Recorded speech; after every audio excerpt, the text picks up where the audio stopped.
Zami moi et frère Samuel, donc li bon li important pour nous là aujourd'hui.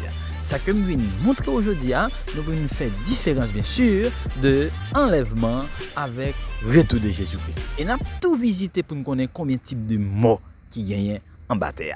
En suivant.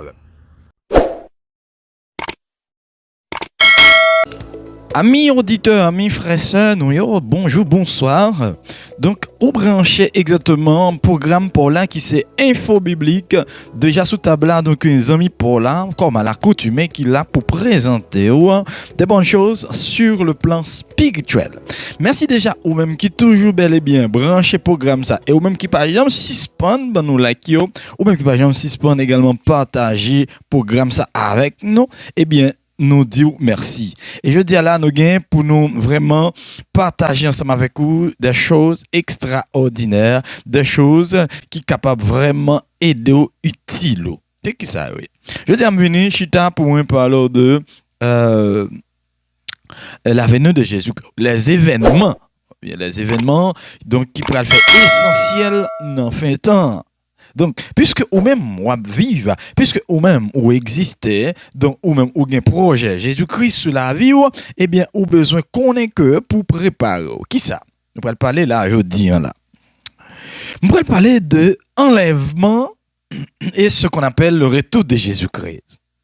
Bien sûr, au café, il y a une différence entre enlèvement de l'Église et bien sûr et le retour de Jésus-Christ. Ce sont des choses que souvent parlé de lui, ce sont des choses que toujours fait des études sur lui, ça qui vient pour avec l'enlèvement de l'Église et le retour de Jésus-Christ. Tout à fait, mes frères.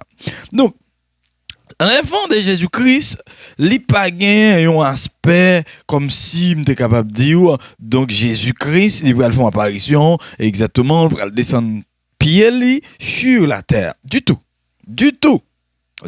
C'est ça fait, chita dans grand texte ensemble avec vous, nous prenons donc l'enlèvement de Jésus-Christ, il pas basé sur présence de Jésus-Christ physiquement sur la terre. D'accord? On regarde avec moi dans le livre de 1 Thessaloniciens 4, mes frères et sœurs. 1 Thessaloniciens 4, le verset, n'a plus le verset 16.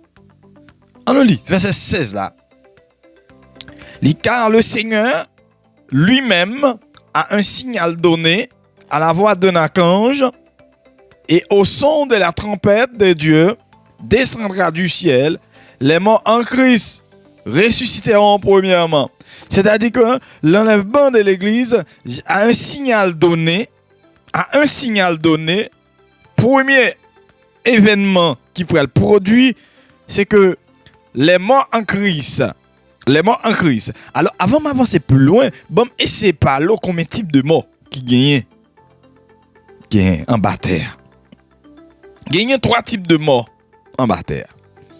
Premier type de mort qui gagne, c'est les morts en Christ. C'est-à-dire tout le monde qui mourit en Christ. Il y a mort en Christ. C'est mort ça yo au son de la trompette de Dieu. C'est yo premièrement qui pourra le ressusciter. Il faut camper là. Les morts de l'Ancien Testament. Les morts de l'Ancien Testament, c'est les croyants dans l'Ancien Testament. C'est eux-mêmes qui en bataille. Donc, yo même, les morts de l'Ancien Testament, yo même, yo pas ressuscité à l'avènement du Seigneur. Yo pas ressuscité lorsque l'enlèvement va faire. Du tout pas. Ça, c'est le deuxième type de mort. Et moi, ça yo pour ressusciter justement après la grande tribulation. On a besoin pour nous tourner avec ça. Troisième type de mort qui gagne, c'est les rebelles. Ça y est même, ils ont pour ressusciter juste devant le grand trône blanc. Pas grand chose de là, mes frères. Devant le grand trône blanc, moi ça y est gagné pour y ressusciter. D'accord? Donc, c'est pas là noter, nous avons juste à faire un rappel. On rappelle, puisque nous avons parlé des morts de l'Ancien Testament, alors les morts qui vont ressusciter, les morts en Christ, bien entendu. Quand il y a un chita sous texte noir qui dit au son de la trompette de Dieu, les morts en Christ vont ressusciter. Les morts yo gen pour yo ressusciter. Depuis morts yo ressuscité, donc yo pral préparer yo pour yo passer prendre les vivants et yo pral aller à la rencontre de notre Seigneur Jésus-Christ. Si yo pral passer prendre nous-mêmes qui pas de mourir parce que pas tout le monde qui a mourir. Passer prendre nous monter avec nous. Depuis prendre nous, yo monter ensemble avec nous pour aller à la rencontre de notre Seigneur Jésus-Christ. C'est ça que l'enlèvement de l'église. Et l'église après elle passer devant le bema ou bien devant le tribunal de Christ.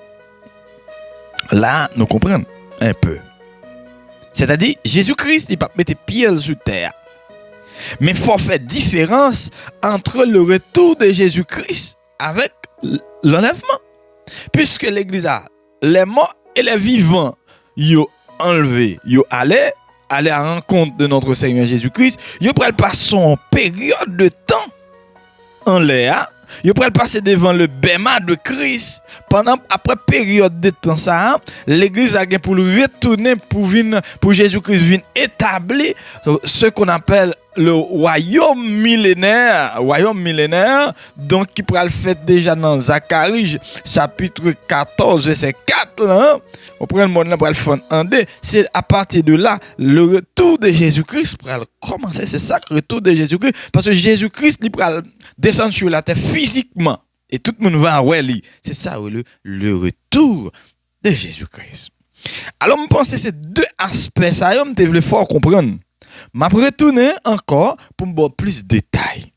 Mais pour espérer des détails, on va justement, pas jamais oublier ça. Partagez le programme, nous like et puis abonnez-vous pour qu'on fasse ça sur nouveau channel là. C'est des amis pour là, en info public. Nous allons pour une autre émission. Dieu vous bénisse.